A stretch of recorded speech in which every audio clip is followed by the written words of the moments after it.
Hey, I'm Ryan. Someone said you look like Chris Elliott on YouTube today. A lot of people say I look like Apparently, Chris Chris Elliott. Elliott was on Everyone Loves Raymond. And I'm Steve, and you're listening to 60 Cycle Hum, the guitar buying, selling, trading, modding, fixing, breaking, reviewing, playing, making fun of Ryan for looking like Chris Elliott podcast. I thought for sure we were going to do a new take of the intro. I didn't know you were going to pull that trick on me, Steve. It wasn't a trick. That dirty trick. I'm just that good at this.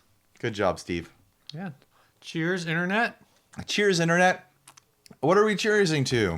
We are cheersing to 5 years of 60 Cycle Hum, the guitar podcast. That's right. If you take the number 260 and you divide it by 52, which is how many episodes there are in a year. Correct. You get 5 years. Yeah. So that's where we are. Did we start recording in January? I guess. So Or was it like... I know dates move. We're in February now, technically. We're in February, so I think that makes sense. We may have started recording in at the end of January 2014, So we've been pushed back like 5 days or something like that. But 5 years, Steve. yeah, I was figuring that out because I've still been trying to figure out how we just went to our fifth NAMM, and I realized it's because it's 15, 16, 17, 18, and 19. But we actually started recording in 2014. Right. But I guess we'd been doing it about a year. Yeah. Yeah. So But we were so green at our first NAMM. Oh, yeah. Well, it's a different experience. It was a joke. Like we thought, kind of like 911. We thought it was still a joke that we were doing this at all, let alone that they were letting us go to NAMM. Right. And here we are now, 5 years later, industry professionals. And it's still a joke. It's still a big old joke. We're the ones laughing, and everyone else doesn't get it, maybe. I mean, I don't know. It's a joke that makes us some money and gets us a wall of gear behind us. Yeah. My voice is still trashed, by the way, from NAMM. I don't know if you can tell. It sounds all right. It This sounds is my all right, normal except for voice. at the end of sentences, it sounds like you're giving up. Oh, I've been giving up at the beginning of sentences. I'm using every bit of strength I have right now to hold words together. So anyways, since we've hit the 5 year mark and we've had some big changes on the show in the past year, really even half a year, that we've moved to doing video episodes full time, and we have a new audience that's been growing rapidly for Welcome. The podcast episodes on YouTube, where before the vast majority of our audience for the episodes was on podcast feeds. Mm-hmm. What I'm going to try to do for the next couple of weeks, maybe months, if I like doing it, if there's a good response, is I'm going to dig back through our archives. Oh, right. And do excerpts of like classic moments of the show, Right, from previous years. Like I want to go all the way back from the first year and then work my way forward. There's a guy who calls in every time we mention it, and I think you probably need to go through some of those Google voicemails. I read him today. I forget. I'm not sure what his name is because I don't actually listen to him. I just read the transcripts, which is probably bad form. The transcripts are good now. But he's hit some classic ones. Like I think he just hit The one where you were drunk and talking about the Confederate flag. Yeah, that is definitely in the top. That's not all time. That's a greatest hit. So anyways, if you're a longtime listener of the show and you have classic moments from our history that you want us to revisit for the YouTube audience, comment on this video or on the Facebook group. Tell us what I should be looking for. I'm hoping that I can find JPEGs of the ads that we hit that far back. It might be pretty rough. I know I was able to find, we have them actually archived back to... if I can search episode number on Facebook, I can cross my fingers and maybe find our original post. Yeah, that's going to be where it gets tricky. Because for the first 50 or 60 episodes, I think you were just posting them on Instagram and then linking that into the group. Or you would post on Instagram and No, post I think to the I was group. posting them directly into the group. And then later was not shortly after that was when I just started putting everything on Imgur. So yeah, we'll see how that goes. Hopefully it's entertaining and I can actually pull it off. Because it might be a lot of homework to find that information. The answers are no, and maybe. It might be me, taking a trip down memory lane, listening to old episodes and hearing how far we've come. We really just need to do the... I want to find the one where we call the guy.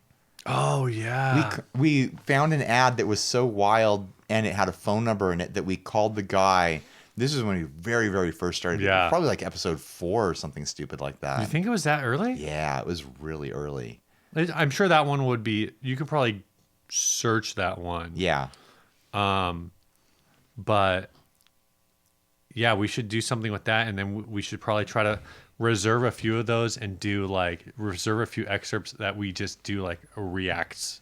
Oh yeah. Like a react clip. We can't call it a react where though. we watch ourselves because listening to ourselves. We'll get sued by the. We'll call it reaction. By the brothers. Reaction the brothers videos that are not just good. They're all right, brothers. Yeah. I think you can like mention the name of their channel and not get sued. That's true. I like their channel. I still watch it. Didn't you run into one of those guys? Yeah. One of their panelists. So this episode, we're not gonna do a normal episode. We're gonna do a NAMM recap where we go through our favorite and least favorite things and interesting things from NAMM. We made some bullet points. We're gonna try to have a structure to the show. Not like the last episode we did with the gear slum that we definitely slummed it so hard that afterwards in the middle of it I went and took a nap. We slummed it so hard that they didn't have to. I don't know. But the second part of that episode is up on their feed if you want to go listen to the continuation of that nonsense. I will say, here we go. He's gonna say it. I listened to that one since I don't remember most of it. You were asleep. No, I mean I listened to hours. Oh, okay. And I was like, I looked down and I'm like, I'm 45 minutes in and I was still awake. Wow. You passed out right on the edge of the episodes. Yeah. Like when you came back from the bathroom and we commented that you were acting drunk, like I think you had like 10 minutes left after that. Yeah. Yeah. Like something you went to the bathroom, you got something off your chest or something. I was just worn out. You took a load off and you sat down and your body's like, it's night time. That was a long day. That was the second recording marathon I was involved in already that day. And a long day, Steve says. Long day. Very long day. I was sleeping 3 and 4 hour nights at NAMM. Doing work, Steve. I had some gastrointestinal issues at NAMM that also involved only actually getting like 4 broken hours of sleep. All right. Steve got Namaria. I mean, does that go on my worst of NAMM? I don't know. Maybe you enjoyed it. It might be your best. Definitely or it might be interesting. Definitely did not enjoy it, and it was not interesting. It was boring diarrhea. So what's on the top of your list for best of NAMM, Steve? Best of NAMM. And we're gonna stick to the gear this year.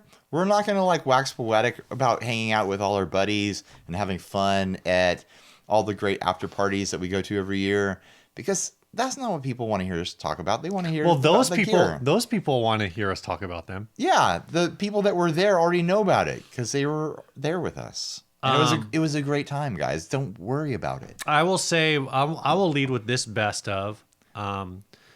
After already being disappointed on Thursday from one large manufacturer's booth, which we will get to in our worst of, I went to another large manufacturer's booth and was actually impressed with their, we'll call it a return to form. Oh. And I'm talking about the Gibson booth at NAMM. I'll say that their booth. And we shouldn't call it a booth. It's a ballroom. It's a ballroom, but it was smaller this year than previous years. I feel like it was bigger than last year, though. Usually they have it pushed up to that front doorway. They had it pushed back into the ballroom where maybe it was in a different room. I can't remember. But it was the actual room was smaller this year. Sure, but like half the room was like a concert hall. We're talking about Gibson. Yeah. Did we say that already? Yes. Okay. I'm going to say that this year How drunk are you? By far, not at all, by far the best Gibson booth I've seen in 5 years of going to NAMM. Like, it had been like a steady decline for like 3 years. They didn't come last year, and then this year it just completely turned it around. It was. Wait, were they not there at all last year? They were not there at all last year. Then maybe it's 2 years ago I'm thinking of where it was basically it was sad. It was like just like the Gibson booth was actually more like the Tascam booth. Yeah, they were trying to push all their side brands and stuff. Yeah, so it was like all KRK and Tascam and all that stuff. Yeah, this year it was like Gibson only. I Yeah. was only in there for like 15, 20 minutes. I don't think I even saw Epiphone stuff in there. I wasn't even in there for that long. They had a killer band playing when I was in there. They had this like spaghetti western, like surfy, like instrumental early rock and roll sort of vibe going on, like almost like this Bakersfield country kind of edge to it too. Oh, cool. I need to figure out what band that was because they were awesome. They had like the booth, the ballroom had a giant stage in the middle, like a proper stage, Yeah. a real stage. Yeah. And surrounding it was just tables and wall area just holding like top shelf Gibson stuff, like them just showing off like this is the good stuff. Like this is, and not like freaky weird stuff. It's like these are the exact guitars that Gibson fans want to buy. Mm-hmm. It was just a complete, I don't want to say it's a return to form because I've never seen them at that form. Right. It was a complete delivery of what people in their mind fantasize about when they fantasize about Gibson. I thought their guitar, like their actual instrument setup, they've done that setup before.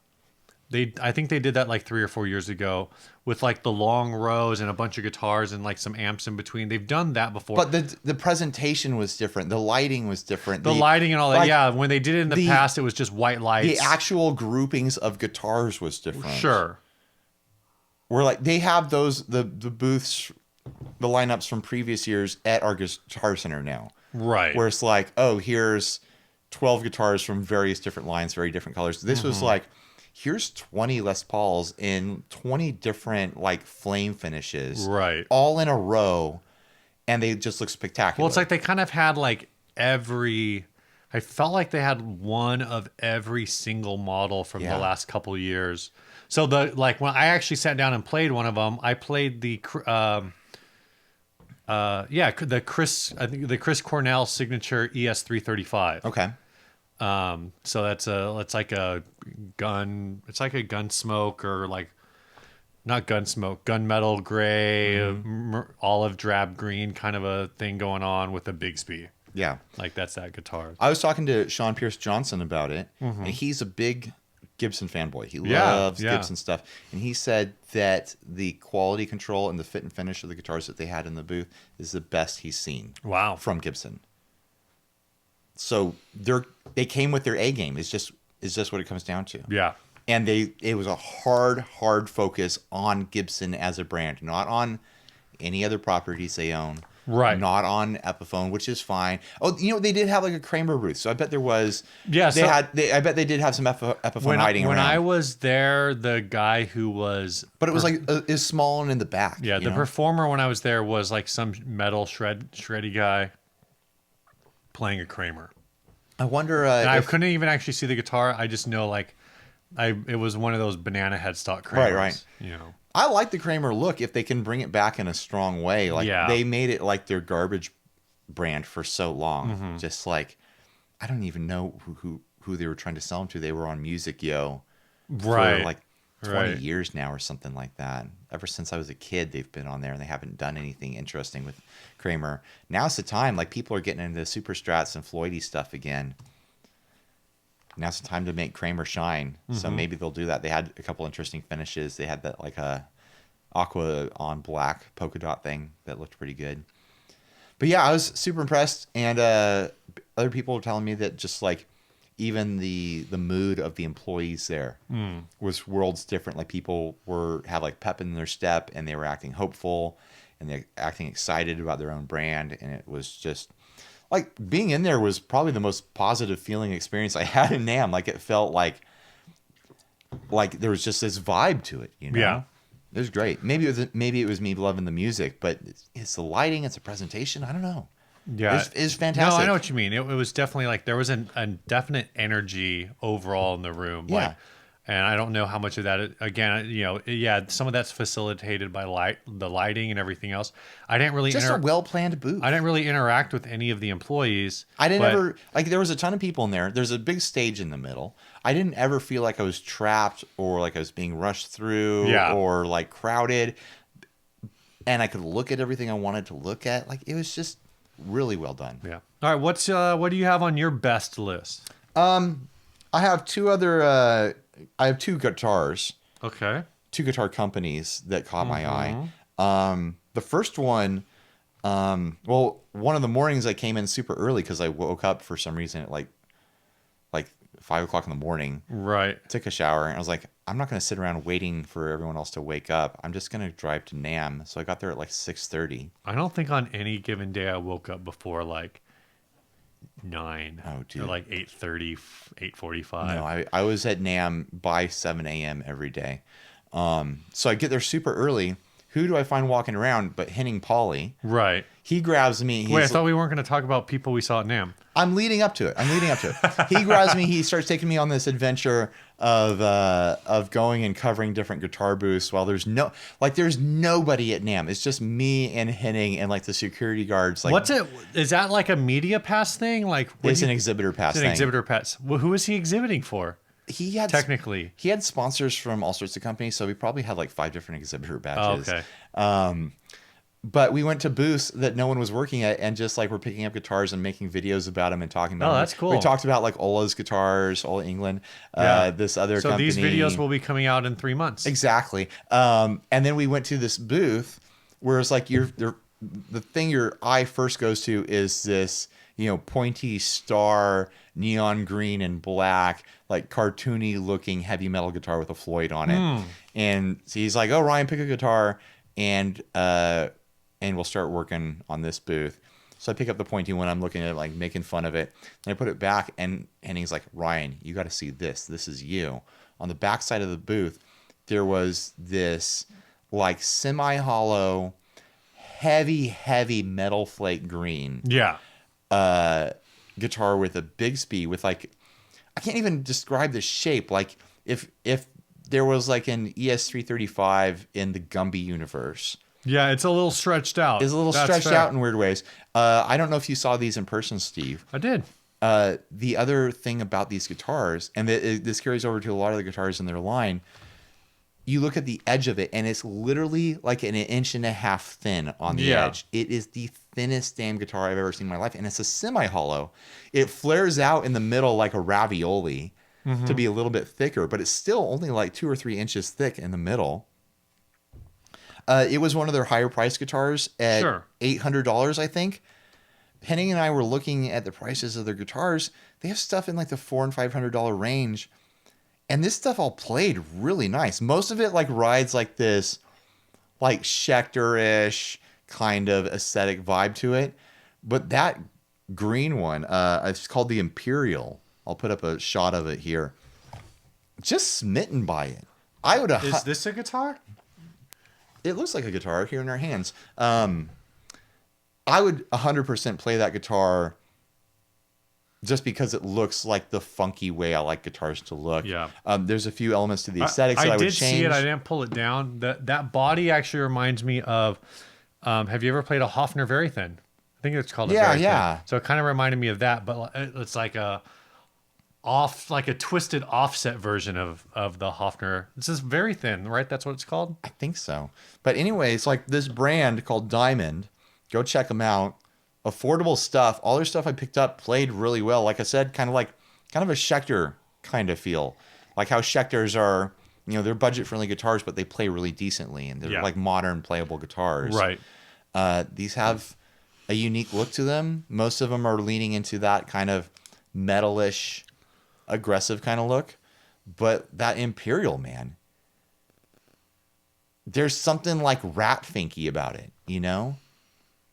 Like put some pinstriping on it and a big old like 8-ball on the end of the Bigsby bar, and it's a cartoon guitar in the best way possible. I super want one. So I was pretty excited about that. Do you have any other gear you want to cover? I as did. Best of? And then mine was too good. Now you don't yours want to was do it. too good, and now I forgot what it was. And it's going to haunt me. Harmony guitars? Do you want to talk about Harmony? Harmony. So last year, actually, I think even when we were talking about NAMM stuff, we talked about the fact that It was on our list as like something that impressed us last year. that Band Lab is the believe Band Lab is now the parent company. Right. For mono. a cakewalk. Are they cakewalk? Yeah, I think so. Heritage, Heritage guitars. Tysco. Yes.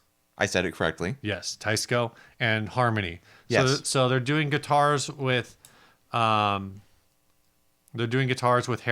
and with Harmony. They're doing amps with Harmony. Did we say mono cases? Yes, we said all this already. And they're doing effects with Tysco. And last year we were really excited about it. And then nothing happened. And so we go to I went to the booth. I went to the booth too. We went separately. I went and talked to the rep there for After a long I did. time. We sat down on the couch and had a good old conversation. So when I went there, it's like we're competing for I Band think- Lab's love. I think that they like me better, Steve. I mean, that's probably true. Yeah, I talked to the mono guy too. But she told me that if I we go. wanted to, I could have like come and brought in a camera and some microphones and just sat in the Tysco booth and recorded an episode. And I said, well, Ryan's using all of that equipment in his booth, so I don't have it. She offered to me that if we ever want exhibitor passes and that we're not doing the video booth that I did, that they'll hook us up. She told me that she was going to come to my birthday party. Yeah, I feel like that's a lie because she lives in Singapore.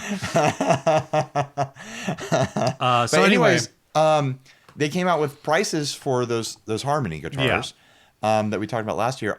They wouldn't tell us prices last year, and I was guessing that they felt like $1,700, $1,800 guitars. Mm-hmm. They're going to be like $1,200. Yeah, I think they said $1,400 for some of it. So some of it, basically with the Harmony line, their higher end stuff, which kind of is vaguely, I say for like the people listening and watching, like it resembles the Harmony RevStar series, but that's or not the Harmony, the Yamaha RevStar guitars. Sure. But I think that's more because like the Harmony RevStar guitars are just kind of more of a throwback to, I said Harmony RevStar again. Anyway, yeah. So those guitars are like, I think like $1,400, something like that. They're made in the United States. You're talking about like the double cut and the single cut. Yeah. I'm talking about the offset one. I thought the offset stuff was being made like in Korea. No, I'm talking about the like the champagne colored ones with like a modern look to it. Those are going to be like $1,200, $1,300 or something like that. My point is that they're not going to be $1,700, $1,800. Right. Like I thought they were going to be based on how well they played last year. Mm-hmm. They're going to be U.S. made, that line of them. Yeah. And they had like a mini guitar too that was very charming. A U.S. factory made guitar for, $1,200, $1,300. I mean, they're competing with Fender at those prices. Yeah. And they play fantastic. They're just really wonderful feeling guitars. They are going to have, and they had the prototypes there, they're going to have a Korean line that are like much closer reproductions of the aesthetic of the older ones. Original Harmony / Silvertone. Like the Bobcat and things like that. It's called the Silhouette. Right. The Bobcat is the Silvertone version of it.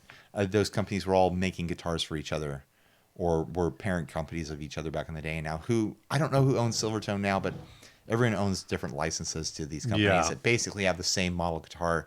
But I'm going to say that their version of the Silhouette / Bobcat, whatever other model it came under, is the best reproduction as far as being visually accurate, like resonant accurate to like a vintage model, but then playing like a modern guitar. Like you can pick up this guitar and you can gig with it because it's a good feeling playing guitar. I have no idea what they're going to price those at. She wouldn't tell me, but they're going to be Korean. Yeah. So they're going to be sub a grand. You would expect, yeah. I would expect them to be no more than 900. Right. Are they going to be Korean? They are going to be Korean. Okay. And then they had the semi-hollow one too, which felt really great. Yeah. It might have been full hollow. I wasn't able to look all the way in there and figure it out, and I didn't ask. Well, do you remember what kind of bridge it had? It had the same wood bridge. So typically wood bridge, so it's trapeze strung. Yeah. So it's probably full hollow then. But the Silhouette had the wood bridge too. Oh, interesting. And that is definitely a solid body guitar. I remember. So it's either semi-hollow or full hollow, but all the guitars they had at the booth played excellent. I plugged into the amps. The amps sounded great. I was talking to Jay Leonard Jay about him because he played a thing there. Yeah. He favors the semi-cut and the double cut harmony guitars that have the full-size humbucker. He seemed to think that sounded better. I like the sound and I like the look of the offset silhouette with the mini buckers. Right. I'm a different player than Jay Leno Jay. I'll just say that. I'm totally fine. That's almost like you're trying to be nice to yourself. Yeah, I am barely a guitar player compared to Jay Leonard Jay, but I'm totally, you know me, I'm totally fine with different sounding pickups. Yeah. Brighter, twangier. Yeah. You know, more eclectic into like a vintage direction. So mini buckers are no problem for me, but I could see him easily preferring a more standard humbucker style pickup. So that's my take on it. You have anything else?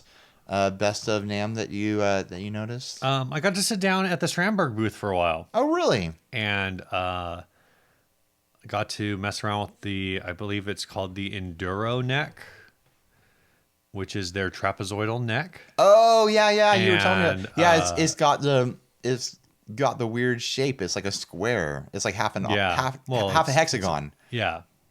But it's not even like half. I mean, I guess technically it's a hexagon. It's just not a. But then it's not like a symmetrical hexagon. The flat planes of the neck like shift as they go up and down the neck to accommodate your hand. Right. And they're exactly. different. They're different widths. That's what I mean. So it's not a symmetrical hexagon. It's like it's kind of like it's curving, and then on top of it, it's a multi-scale fan fret. Yeah. Right. Super comfortable. So comfortable. I got to play him at Toman. Oh, okay. And I couldn't believe like how quickly I can't even say adapted to it because it just felt natural from the get-go. Yeah. So right now they are looking for brand ambassadors. Uh-oh. And one of the guys in our group sent me a link. He's like you should actually he sent it while I was at NAMM, and I think do you want to be a brand ambassador I think for I bass really or for need guitar? For bass. Okay. Which means I really need to do some bass videos. Do some bass videos, and something that we've never done. I just with need you. to like get good at bass. You need to cover all your bases and get back to bass. And then so I was thinking about that, and then I watched a couple Patrick Hunter videos today. And I was like, He's very good. I noticed that you made a comment on one of his videos, and he replied. It's like, why is Patrick Hunter hitting us up? Patrick is a sweetheart. I love Patrick. Yeah. His channel's really taken off in the last bit. So yeah. When you get someone playing bass and showing off bass effects and things like that, and playing bass songs, there's bassists out there, and they're going to watch that stuff. Yeah. And Patrick is just a great guy, so he deserves all the success in the world. Hi, Patrick. You got anything else? I have one more thing, I think. Oh, no, I don't. I covered it. All Diamond the best guitars things. and harmony guitars. All right. I can't think, because I did so many pedal demos, I shot 60-something pedal demos. Mm-hmm. Pedals just kind of like flew over my head as far as like what was cool and what was new and what was amazing and things like that. I can't even tell you like if any of it like blew my mind because I was just like in the thick of it. Right. Yeah, there was a lot of fun. There are a lot of like fun new pedals, but how many of those are I didn't usable or new or fun? I didn't walk away from NAMM going like, oh gosh, I really got to get that pedal. Right. Because there was just so much. Yeah. There was so much, and we'll cover that here later on. So do you want to hit the sponsors? Yeah, this episode's sponsored by Sinusoid. Sinusoid? Pure Audio Couture. Not only are they sponsoring the show, but they basically also sponsored us for a lot of stuff at NAMM. Oh man, they fed us, they housed us, they transported us sometimes. Yeah. Well, they transported me like all the time. There are our snuggle buddies. Sinusoid took care of us at NAMM. And if there's any reason to support one of our sponsors, I mean, they might have an excellent product and amazing customer service like Sinusoid. I mean, they do have an excellent product, Ryan. But you should support them because they're supporting this show. This is my PBS pitch. Oh my gosh. gosh. The sponsors make this possible in a lot of ways. We're at 5 years and we're going to continue on to 6, 7, 17 years. We're on contract for. Oh, okay. Because I mean, the reality of it is that this takes time. It takes resources, and putting money in our pockets keeps us motivated. Anyway, enough of that schmoozing. Sinusoid Pro Audio Couture. If you have a cable idea that like you go to their website and you go through what they offer and you say, hey, this doesn't exactly do what I want. I need a 1/4-inch TRS to XLR for reasons that you don't need to worry about. That also plugs into the wall for some reason. You know, that's not going to be in their regular shop, but you can email their custom shop and say, here's this thing I want to do. And maybe they'll do it. They might do it for you. They might not, you know. We can't say what they will for sure do or not do, but typically I've heard people say, I needed something custom. Sinusoid took care of it. Yeah, you know, maybe it's a specific length. Maybe you want a pancake on one end and a standard sliver on the other. Maybe you want to convert all the power cables in your house. I'm talking TV, Xbox, lamps, refrigerator. You want to convert them all to Sinusoid TechFlex. They'll take care of you. I don't know if they do lamp cord. They definitely do fridge cord, though. All right, Sinusoid Pro Audio Couture. They make cables. And smiles. This episode's also brought to you by Gun Street Wiring Shop. We actually got to hang out with Sean Arbo, too. I got a shirt. Yeah, I was not expecting him to be there. I was pleasantly surprised to get to meet Sean. Yeah, he's working with a lot of different podcasts. He was hanging out with everyone. And anyway, Gun Street, they make these wiring kits that are super easy to install. The prices are great. Basically, and they'll come up with custom stuff for you. They will come up with custom stuff. You have That's right. a problem you want to solve. He's working with me right now on my pickup switching guitar to solve problems with that. Yeah. Or you just want something completely out of the ordinary, something you've never messed around with before. Coil splitting, out of phase stuff, weird blending knobs and stuff like that. Talk to him. He's going to help you out. He's going to help you figure out like some sort of new crazy thing for your guitar to rekindle your love affair with that instrument. Yeah, gunstreetwiringshop.com. They make wiring harnesses. And smiles. All right, moving on with the episode. We got the worst of NAMM. Okay. What's your worst, Steve? Give me your worst. You already know what this is going to be, right? I bet I was the worst of NAMM for a lot of people just because I dumped 60 videos in 3 days.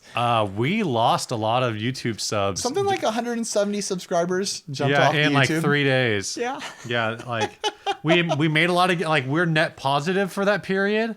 I knew it was going to happen. If I was subscribed to a YouTube channel and they dumped 60 videos in a day, I would unsubscribe too. Well, the thing is some of those people... So thanks to everyone who stuck around. Some of those people, like, they had notifications turned on.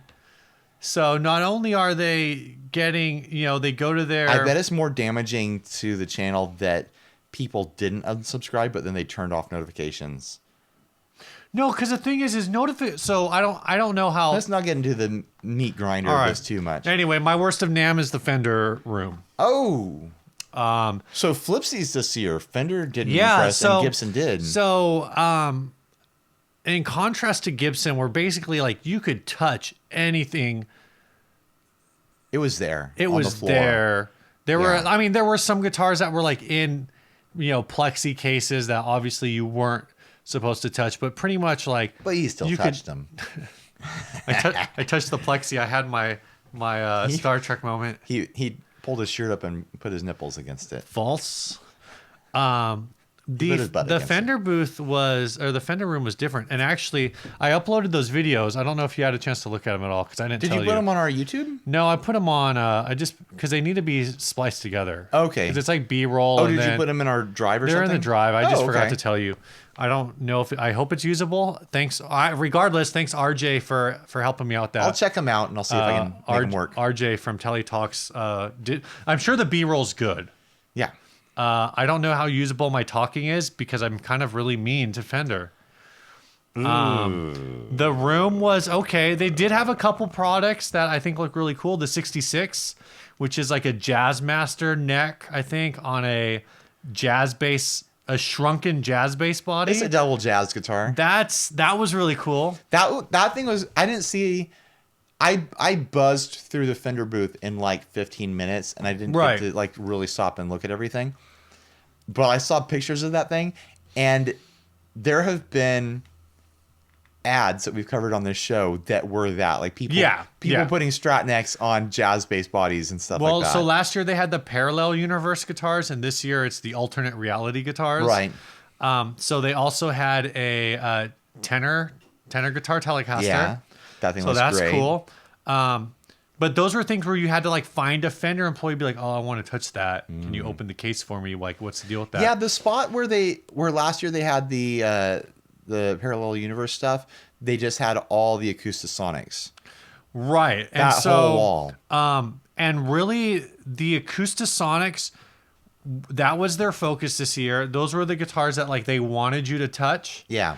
Half of the Did you touch them? Stop. Half of the guitars in the room were behind velvet rope because they were all custom shop. Oh yeah. Well, it was the same last year. Like that. I don't remember. They always have that gallery of like, here's like the crazy custom art guitars. An entire long side.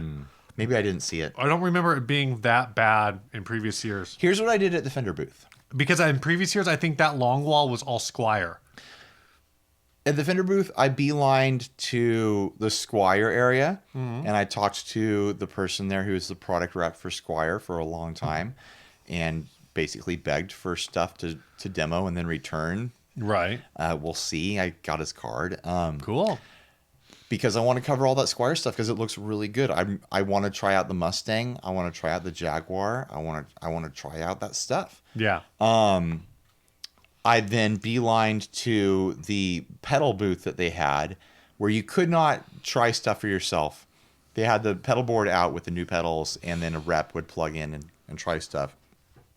There was some dude there who was like trying to ask about the boost or something stupid. And the new reverb is sitting there right next to it. And I'm looking at my clock. I have to get back to my booth like in 10 minutes. I was like, excuse me, can I hear that? Can I hear that right now, please? I just want to hear that right now. And the guy was like, okay. And then the rep like plugged it in and he started up, and it's the Treverb, which has a 63 reverb setting on it, which to me is language. Is it pronounced Treverb because it's a tremolo? So is it the Treverb? Oh yeah, Treverb. I didn't know why it was called that. Treverb. I didn't make the connection. Thank you, Steve. How you like me now? And so first he was trying to show off the tremolo side of it. I was like, no. I want to hear this one setting on here. Right. I need to hear if it drips or not. Like, does it drip? And I like started to explain to the guy. I was like, listen, I've got a YouTube channel. I do drippy reverb stuff. And he was like, I know. I was like, oh, great. Now he's going to know that I'm an a-hole. So he starts to mess around with it. He's not playing surfy at all. I get frustrated. I'm like, can I do this? And he was like, okay, here you go. Here's the guitar. I was the most obnoxious I've ever been at any booth, at any NAMM, like in this interaction.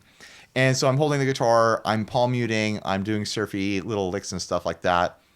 There's two Princeton reverbs that the board is plugged into on either side of the booth. And I have to walk over and put my ear down to it to like try to figure out what I'm actually hearing. Yeah. Because it just sounded really muddy and really dark. And if there was a drip, it was really hidden. And I twisted some knobs. I tried to figure out what was going on. I didn't have the time to sit there and play with it. I already felt bad for being an a-hole at the booth. And I just kind of walked away. But my initial impression from about a minute of messing around with it is that it does not deliver. No. Yeah. The tremolo side of it, for the half minute that I was subjected to it, sounded fine. Uh-huh. I'm sure the other reverb settings sound fine. But the side that's trying to sound like a drippy reverb didn't drip. Didn't. Like I said, if there was drip, it was hidden underneath this kind of muddy wash, right, which is not what that should sound like at all. And then my final thing I did at the Fender booth is I ran over and I picked up one of the Acoustasonics for about 2 or 3 minutes. Yeah. You know what I think about that? Are you ready to fight about the Acoustasonic? Hated it! I had a wonderful little experience in my 3 minutes. I played 2 of them, and I hated both of them. I played the American flag one. I did not hate it because it was the American flag one. I hated it because I did not think it was a good guitar. I didn't even see the American flag one. I played the purple one. It was purple. Maybe that's what I needed to play. You need to play the purple one, Steve, obviously. Yeah, I picked it up. I think they look kind of ugly. but also kind of like unique in a fun way. I thought aesthetically they're fine. I just thought the one that I picked They're up, fine or they're fine.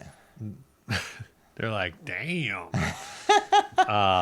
No, I just thought aesthetically they're like They're just not my style. I thought they were okay. Like, You know what they look like? They look like those moniker guitars. yeah, That one that I demoed. Well, they're kind of going Similar for construction. They're kind of going for the construction style that that Taylor is doing, and I don't know who else is doing it, but Taylor's doing that round off, Yeah. that top contour on all their acoustic, or not Yeah, all their yeah. acoustics, but on a lot of their Like their acoustics premium now. acoustics have the arm Yeah. cut. Yeah. So it's kind of that thing. The two that I played, I thought they felt a little clunky. I thought they could have been faster. I thought they could have played faster. the one I picked up and, was Lickety Split. And I just thought they sounded like plastic. I don't know. The one that I picked up felt light and resonant and cheerful, and I was having a wonderful time just kind of ripping up and down the neck. Maybe I mean, it's possible that like the There's ones some I played variants. were not great, but for I think they're hitting the market at $2,000 Yeah. That's steep. for For kind of what, I mean, for lack of a better term, is a novelty guitar. Sure.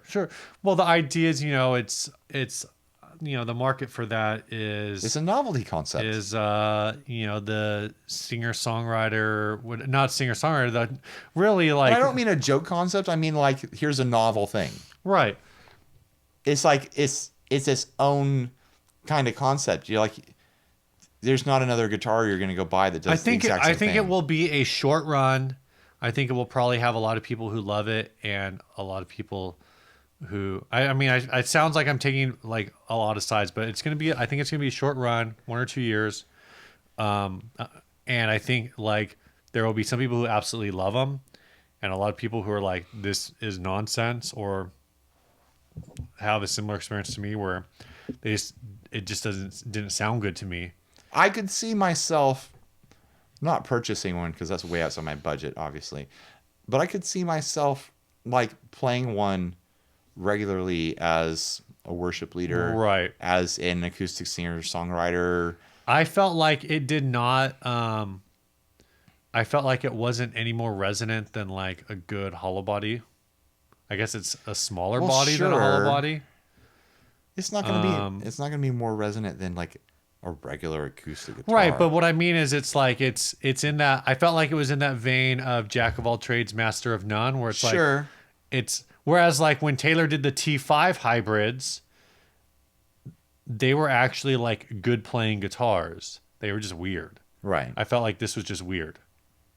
Okay. And I didn't plug it in. Maybe it sounded great plugged in. I don't know. So maybe the takeaway here is, don't order one online. Go try one in a store and find the one that plays right for you. Yeah. Because maybe there's some sort of setup variance. I'm open to the idea that like other people love them and that they will with do the well. guitar I think they're the kind of guitar that is going to develop a cult type following. Well, I was talking to some Fender people at one of the parties.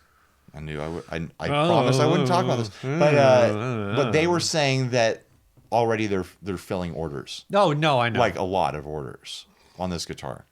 So there's people Related to that, what I there's also people out there that want them. one of the things I learned is that in the United States we have MAP, but only in the that's not a thing outside of the United States. Sure. Which I didn't know. So it's actually problematic in like Europe because companies will just decide they don't want something anymore. Well, first of all, they get something and then they play it and they go, the MSRP's $2,000. We paid, $1,200 for it. This really isn't that good. We'll just sell it for $1,300. Damn. But So they're they like just blow it out, but they're like huh? selling in the US for a map price, like Yeah. $1,900 or whatever. Well, I think stores here do that, but they do it on the down low. Yeah. They do, like, if you're in store, they'll be like, Sure. "Hey, you want to haggle?" Right, but they don't list it Right. in Europe. They actually like list the prices. So Andertons could be like, "Hey, come pick it up." Yeah, We're blowing them out. If Andertons wanted, apparently they could take like anything in their stock and just like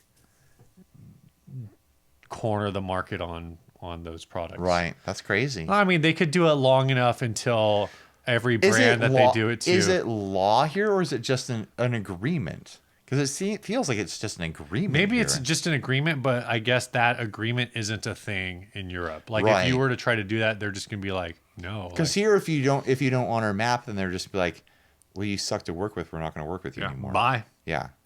It's not like they're going to. I mean, if you have a contractual agreement, then they could sue or something like that. Right. But it's not like this guy broke map and that's against the law. Sure. I doubt that's the situation. There's experts and No, there's I don't think it's industry professionals who listen. Like, let us know. Maybe it's not law in the sense of that, but it's like it's not a contractual thing in Europe. Like no one really does it. No one And is in going fact, to. No one's ever going to make that agreement. It might 'cause even it's weird to be them. something that's like considered like price fixing or something. So it's like, anyway, I don't quite remember the details, but I remember it being an issue. What is your worst? What do I have on my list here? I already mentioned the Treverb. Yeah. I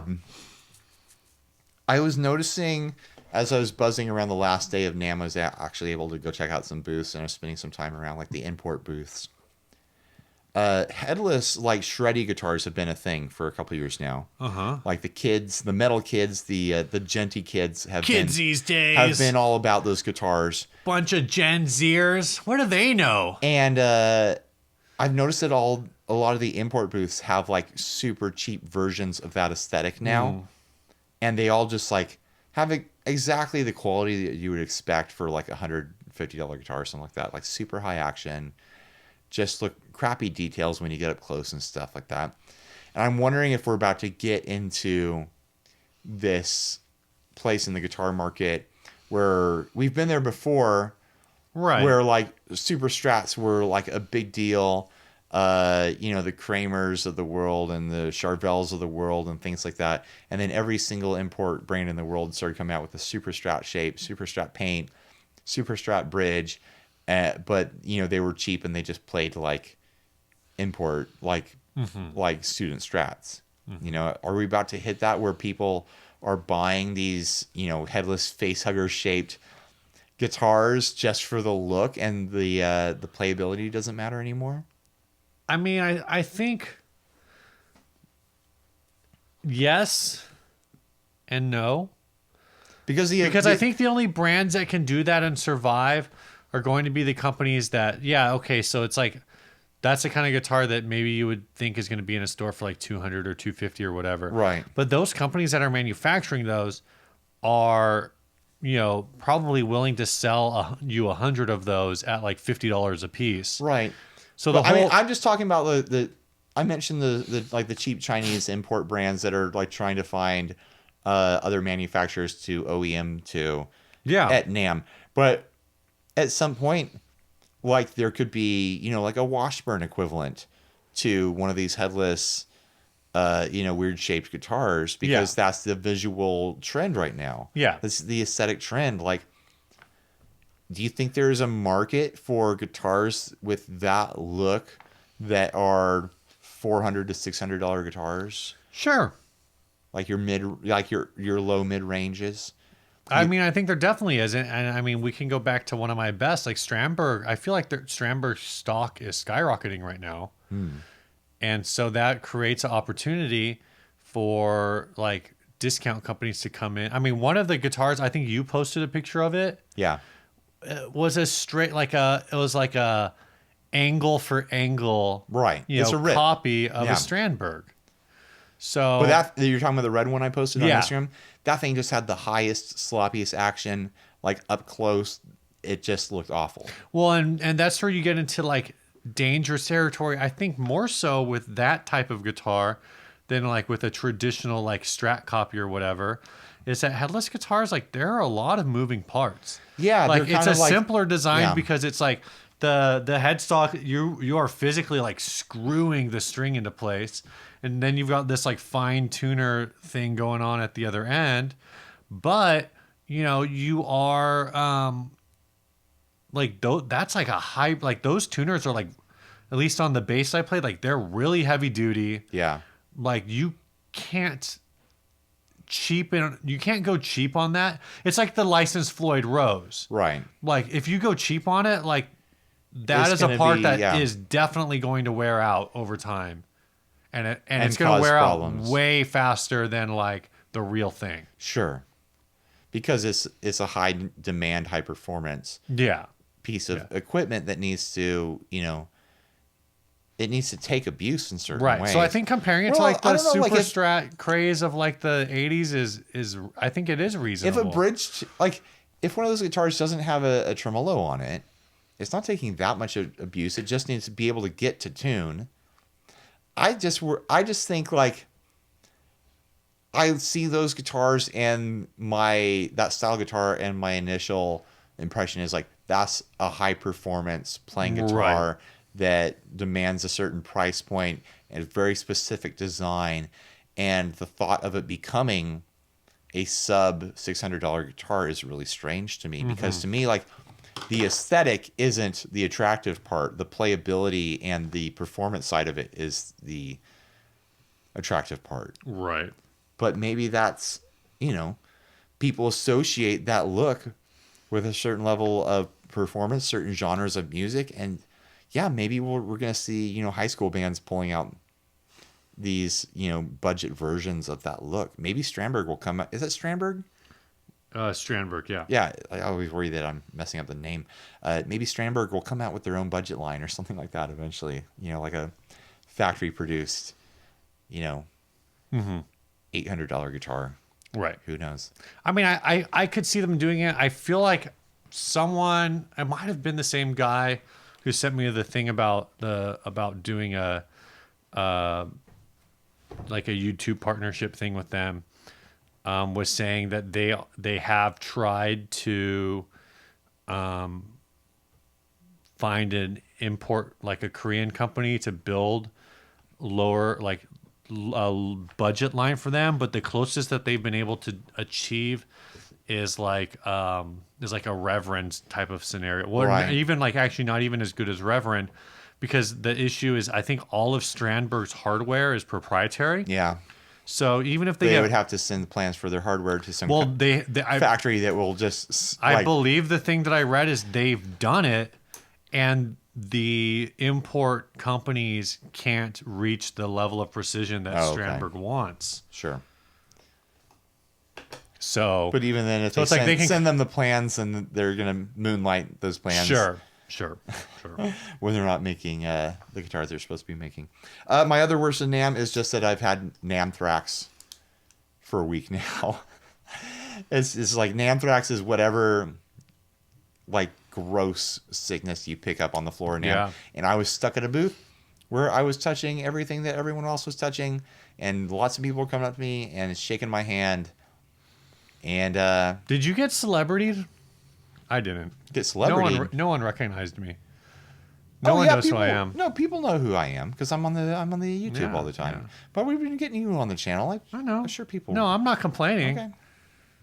I mean, the people who I needed to know me knew me. There was one person who like I love listeners coming and finding us and being like, oh, I love the show, blah blah blah. There was one person who came up to me and was like, hey, can I take a picture with you? And I was like, yeah, of course.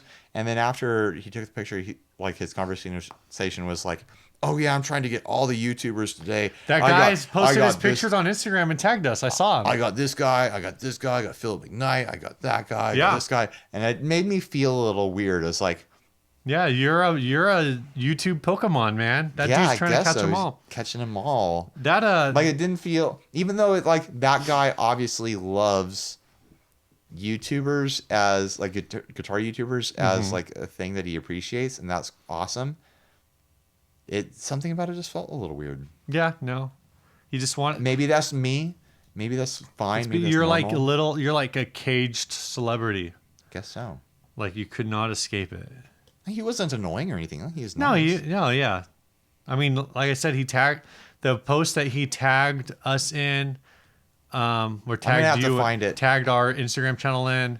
Well, if you go to the one where you can see where people have tagged you, Right. I think it's you, Pete Thorne, and Dan and Mick maybe from that pedal show. All All right, do we want to hit the? I got one more worst. Okay. Lay it My on me. other worst is me. I was gonna mention it, Steve, but I'm glad you brought it up. Doing like cold calls at NAMM is tricky. Like going to booths and like trying to do business. Yeah, and being like, hey, I'm a YouTuber. You should give me stuff and then pay me to demo it. That's if you do it like that, Steve. Well, so one thing is like this. In previous years, when we would go to booths, people would be like, "Oh yeah, glad you like the product. What do you do?" And this year, I felt like there wasn't as much of like that. Like, "Oh, what do you do? Like, how did you get into NAMM?" kind of a thing. Mm-hmm. It was kind of weird.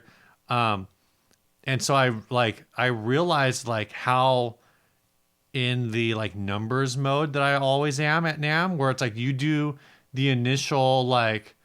You've always done kind of the initial pitch, and then I'll come in with like numbers and be like, this is what packaging looks like. And then, so the little bit of inside baseball I know, right? here. So the meetings that I had one scheduled meeting, and that one was easy. Like, because it was like, They already knew you. because it wasn't cold. It was like, I was walking in, I walked up to, the person that I needed to talk to.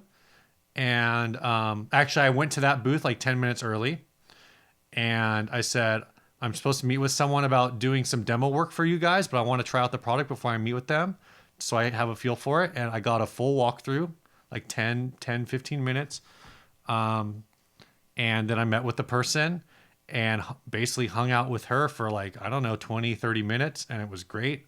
We stayed at that booth, talked for a while. We went to another booth and talked. We talked about other things that weren't related to either of those booths. And it was great. And I could like talk numbers and it was like very confident. Sure. But then like just going into like a rando booth and being like, hey, I want to play your pedals. Whatever. Like it's really weird. Like it's tricky. Yeah. So my NAMM is me. My NAMM worst was me. It sounds like it was pretty awful, Steve. Yeah. I don't think I ever go in and like thinking like I'm going to pitch. I just go in and I'm like, oh, this is interesting. Oh, here's my card. Here's what I do. And then see where it goes from there. You know? Right. I'm just not very good at guitar. Right.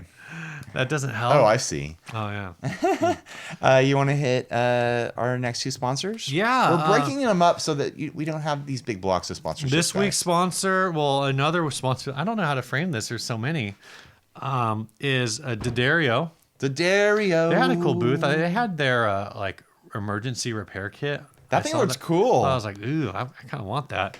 Anyway, this episode is not brought to you by their emergency repair kit. It's brought to you by D'Addario XL Strings. Got my box right here. Here you go. I never leave home without them. They're always in my pocket. They have nickel wound, pro steels, half rounds, pure nickel, chromes, and the EXP coated. That's a coated string. Ryan and I actually both use the EXL 110s. Oh, really? Their 10. Yeah, this is what I have at home too.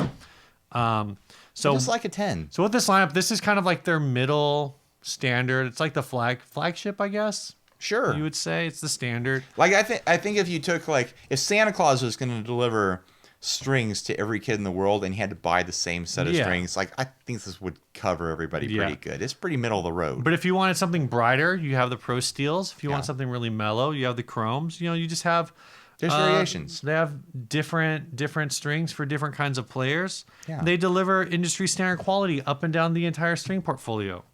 They're made in the United States. Do you know where they're made, Ryan? They're made in New York. They're made in New York. New York City. Get a rope. Get a rope. Get some ropes. Meaning a string. Head on over to D'Addario.com.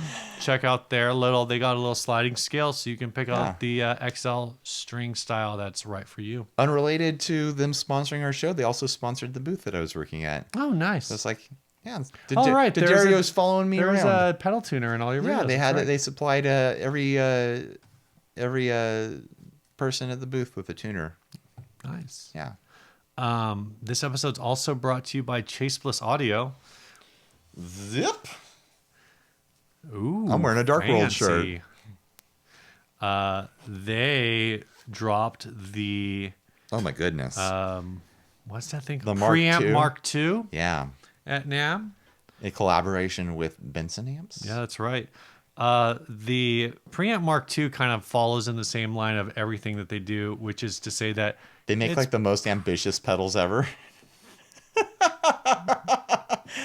Pretty ridiculous. yeah, if you're looking for an effect pedal, let's see, they've got a drive pedal, trem. We do this every time. Flange, phaser, I don't even know all the stuff that it does. reverb, Like I filmed all these things. Joel doing a demo of it, and I still feel like, what did I just see? Like the big thing you notice when you're looking at this pedal is that it's got robot sliders on it. Yeah. Like a ridiculous, Well, it's like a- studio board. Yeah, it's a little more. I don't know if I'd call it a pedal. You per scroll se. you scroll through presets and the sliders move all by themselves. Like Right. lickety split, super smooth, super quiet, and like go to your previous settings. And there's all this different stuff it can do. It's ridiculous. Apparently they're going to come out with a line of pedals in that format that do various different things, which sounds crazy because it's like it already seems like it does everything. It's wild. Go check out videos of this thing. It's still like not produced. Like the one that they had at NAMM was the only one in existence, Right. and they finished putting it together the night before. I'm excited to see where this thing goes, though. It's pretty wild. Chase Bliss is like raising the bar as far as what a guitar effect pedal can be. It's ridiculous.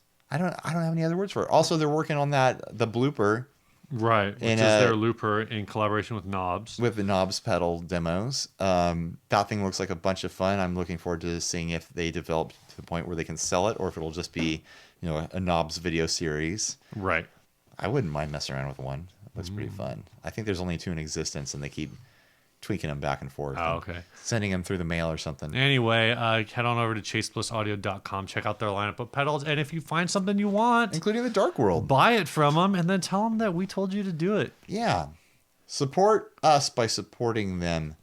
All right. Tell all your friends about we it. had our last NAMM topic. What did you see at NAMM that you thought was interesting? Yeah, this is just like general, that's something to think about. Yeah. But the big thing, do you want to lead? Do you have something that you want to cover? I don't want to. I actually led best and worst. So I'll let you lead this one. Okay. I was really taken back. It might have just been because of the booth I was working at, and like what I was doing as far as shooting like just massive amounts of demos and actually like seeing who is actually there presenting. But I really felt like there was an incredible amount of international pedal companies this year. Yeah. Like to an extent that I just can't imagine that I was able to ignore it in previous years. To that, because I know what you're saying, and I think what it was is typically when you hear about, especially like from a Anglo-centric or really an Amerocentric. I'm not even talking about UK brands. Right. No, sure. But what I mean is, I think historically, from an American standpoint, when people talk about like, oh yeah, these pedals are built overseas, or like You think this is Japan? you think of Japan and you think of like Chinese knockoff. No, this is like So it's like Boss, Ibanez, Right. Chinese knockoff. That's all you think about as far as like international pedal brands. I took go. a couple notes. Glue pedals from France. Okay. Jam I pedals. was gonna say Van Flet's also from France. I'd never seen jam pedals in my life, and like awesome, wonderful art They on had those pedals. people coming through that booth all day long. It's an exciting looking booth. There were like camera, like every time I walked by that booth, there was like another camera They're crew from Greece. preparing to go in. Well, And they weren't the only company from Greece. There was another one. I can't remember which one. I think they're called Sikalis. Yeah. They did a video. Did Jam do a video with you? Yeah. Okay. They did a couple pedals with me. Game Changer, they've been there a couple of years, but they're from Latvia. Yeah. Drybell is from Croatia. Like these are countries like I never would have guessed like, oh, pedal companies are coming out of here. Yeah. But I guess they can come out of anywhere. Right. Well, I think And it's wild that they're coming all the way to NAMM to present their stuff, and they're coming with. I mean, look at Game Changer. They're literally game changers. Like every pedal they come out with, They had like a huge booth too. They had a fairly large booth. they had a like bunch of people with them too. They probably had I don't know, a dozen people with them. And those boys were dressed sharp. I tell you what, They're wearing like they were the like best, the Men in Black style, like best dressed at NAMM. I guess not. I say Men in Black style, but I'm thinking like '60s mod. No, they were like Reservoir Dogs. Sure. Yeah. Yeah. Their booth was like half guys dressed like that, and the other half was in lab coats. They weren't the new hotness; they were the old hotness, which is hotter than the new hotness. So in my head, like I didn't go into like try to figure out what they were trying to pitch. I didn't make it over to their booth, but I know that they are working on some kind of like synth. Yeah. So the science people were all like the synth side. The suit people were all were like the plasma. Yeah. And the plus. Is that Yeah, just called the plus? The plus. So those guys were the suit guys, but I kind of like saw it as those guys are the G-men. Right. And then the other ones are like the government scientists. Yeah, yeah. Who like make sure like the G-men are there, like if any of the government scientists start to leak anything.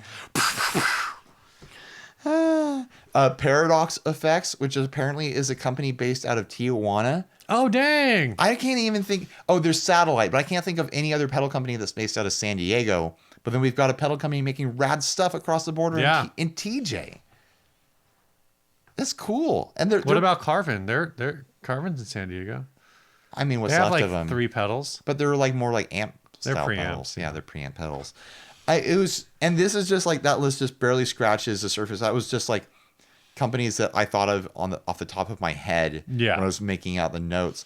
There were so many international pedal companies. I really wonder, and so many of them were bringing unique stuff to the table. Right. Not just like, oh, here we threw, a 2-knob, fuzz in a Hammond box. Like getting their own boxes made and like really unique art, really unique aesthetics, really unique sounds, like crazy experimental stuff. Like this isn't like the same as like a Chinese company going like, oh, let's make a tube screamer. Yeah, yeah. This is like, oh, let's make the craziest gated fuzz that's also like a ring modulator and also like a flanger if you turn it on. Yeah, the last day I was there, I finally got over to Thorpe. Yeah. To try his stuff out, and because honestly, like. The pedals. He was a fun hang. I got to hang out with him at a party. The pedals I thought were kind of like when I've seen pictures of it, I'm like, huh, that's weird. Whatever. I don't get it. In person, they look super sharp. Yeah, they look really good. And they sound freaking fantastic. I played every pedal. Yeah, you definitely get. I didn't. That's like the only booth I didn't feel like I sucked at playing guitar in. You definitely get this quality vibe when a Thorpe pedal's in front of you. Yeah. Like I didn't really get like the fandom before, but now that I've seen it in person and heard one in person, like I get it. I get why people are excited about that brand. Like, especially if they're like local to you, you're in the same country or whatever, you're like, that's our brand. Yep. That's our local boy, Anything else interesting? I thought the JHS booth was really interesting. Yeah, that was wild. And that was a big gamble on their part. Yeah, I went and I mean, is it a gamble though? I don't think it's a gamble. I think it's a baller move. So let's describe it. It's a super baller move. Basically, JHS, their booth. If you haven't seen it on Instagram already, JHS pedals, you can see the booth. But basically, they came out with like 4 new products this year at NAMM. Like an AB box, like a channel switcher, something like that. A couple things like that. And then they had the compressor, and they had the Whitey Tidy compressor and the Clover preamp. And you did both of those, right? I did. And I filmed them. I didn't. Right. You filmed. I hosted. You hosted them. And so I'm in the booth, and I go over to Zach, who's been kind of our contact over there for business related queries. Zach is great. I said, dude, what's up with your booth this year? Like, it's real bare bones. Like, I kind of like it. Like, it's simple. Yeah. And he said, we were in a meeting, and basically, hopefully I get this story right. But basically they were sitting around like, what should we do for NAMM this year? And somebody was like, let's just not make it a public friendly booth. Like, we're coming out with 2 new product, or like basically we did 2 new pedals and some other stuff. Like, let's hyper focus on that, because people already know what we have. Yeah, every other time we've been in NAMM and seen their booth, it's like JHS demo stations for their entire product line. Exactly. And they're flooded with like 50, 60 people at a time all trying to try Yeah. every single pedal. NAMM is, we said this in a previous episode, NAMM is for business. Yeah. NAMM is for manufacturers to meet with retailers and do business. There's demos online. The people who are there to just try stuff, they probably really shouldn't even be there. Yeah. And JHS leaned into that hard, and I hope it paid off for them because it was a pleasant booth for me as a demo guy to go over and actually like check stuff out and actually like check out the new digs, you know? Right. And I see the advantage to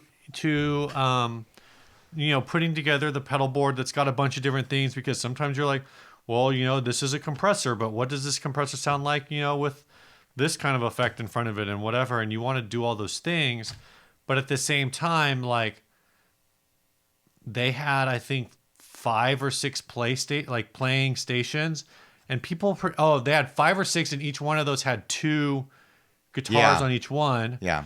So they could probably host like 10 to 12 people demoing those 2 products at a time. But it never felt crowded over there. Right, because there was only 2 pedals to check out. There are only 2 pedals, so they're on a pedestal. Yeah. It was really simple, and you're like in and out. You don't have that guy that comes in for like 15 minutes because he's got to try every pedal and every combination and tweak every knob. Yeah. Like, it's simple.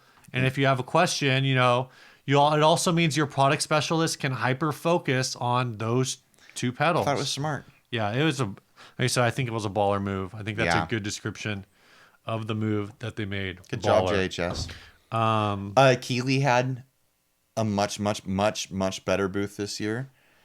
Previously, they've always been kind of like in a back dark corner with they've kind of been fold out like tables, super couchy, and this year was definitely a step up. Yeah, by couchy I mean like literally they had like a couple couches in their booth in previous years. This is the year they like rose up to be on the level with Chase Bliss and Walrus and JHS as far as their presentation, which is I mean, for what it's worth, their booth was in between Walrus and Chase Bliss. But they rose up to the occasion to be that company that they have been. They just haven't been presenting that way. I can't think of anything else that really stuck out to me at NAMM. I just had a completely different experience this year because of what I was doing. One of the things that's interesting to me is that Strymon is still in the basement. They like their basement spot. The basement has drastically changed, though, so I'm wondering if they'll stick around down there. Because I mean, it makes it real easy to find them. The basement used to be where all the small pedal builders were. Yeah. Barely any of that was down there this year. Barely. All the pedals are upstairs They now. were down there. I can't. Their Lamp Electric is part of a trio of companies. They were down there. A few of the smaller guitar builders were down there. Schnobeltone was down there. Yeah. I forget who else. There was like Barefoot Buttons was down there. Yeah. But because they opened up that new hall, I think more room opened up upstairs. Yeah. And they're just expanding like the import OEM companies downstairs. Yeah. Do you want to do housekeeping and then we'll get out of here? Yeah, we actually have a lot of housekeeping to do. Here we go. Let's sweep it up. So I will say big shouts to so our housekeeping is all done through Patreon.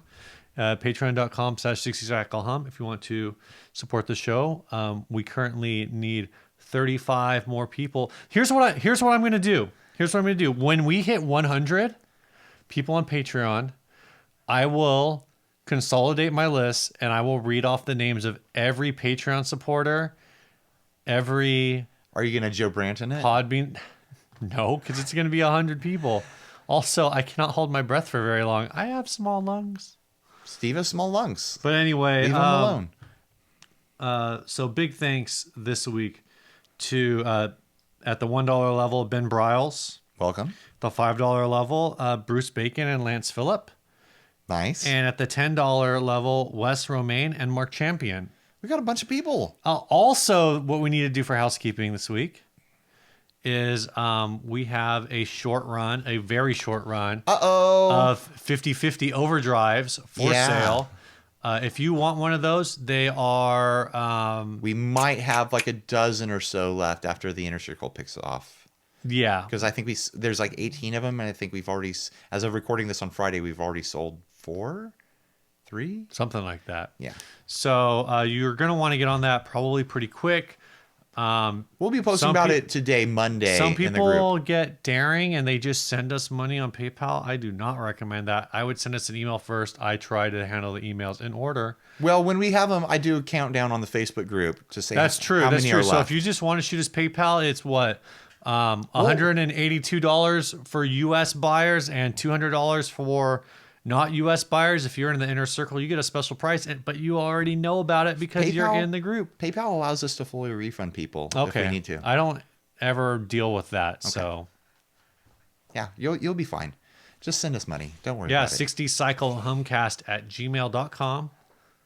That is the Yeah. account to send it to. If you're US, it's 183. I thought it was at 182, 183. Something like that. It's Whatever. 175 plus shipping. Shipping's like Yeah. $7. Yeah. Yeah. And then for international, it's $25 shipping. Figure it out yourself. What is that? 100 even? $200. 200. What? Not 100. $200. Jeez. You ready to get out of here? Yeah, let's get out of here. Tell us All about right, the song, this week's Steve. song was sent by Joe Hansen. He says, saw on the Facebook page a few days ago.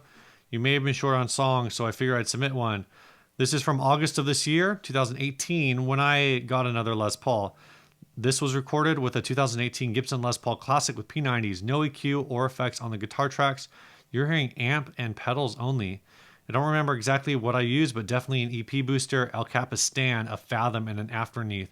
Played through a Mesa Mark V 25 and an orange 2x12 with V30s.